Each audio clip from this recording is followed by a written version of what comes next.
At mga kabalitaan, ngayon nga po ang huling araw ng pagpa-file ng ITR.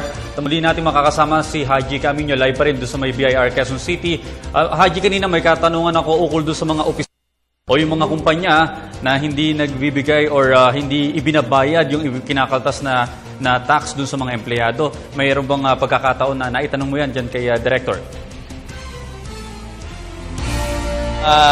Doon mo malalaman kung nagbabayad ba yung iyong kumpanya kapag nag-file ka ng ITR. Kaya yun yung kahalagahan mismo ng yung pagpa-file ng ITR, Audrey, dahil malalaman mo kung nagbabayad ba mismo yung iyong kumpanya. Meron kasi tayong tax due na tinatawag. Yun yung kailangan mong bayaran sa loob ng isang taon. Ngayon, halimbawa, 10,000. Halimbawa lang 10,000 yung tax due mo. Pagkatapos yung withholding tax na naibawas sa'yo ay 8,000 lamang pala, meron kang pupunan, meron kang babayaran pa na 2,000. Pero kapag halimbawa naman 10,000 lamang 10,000 yung ikinaltas sa iyo ng kumpanya mo, 8,000 lang pala yung kailangan mo bayaran, meron ka namang i-refund sa iyong kumpanya mismo.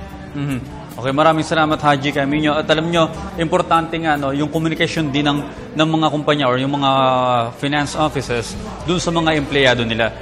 Kasi may mga hindi pinapaalam kung ano yung So, posibleng magkaroon ng refund, Audrey, pag mga ganyang bagay. Ako din, curious ako kung paano magbabayad yung mga talents, yung mga walang employers, mga lawyers, mga artista. So, yan.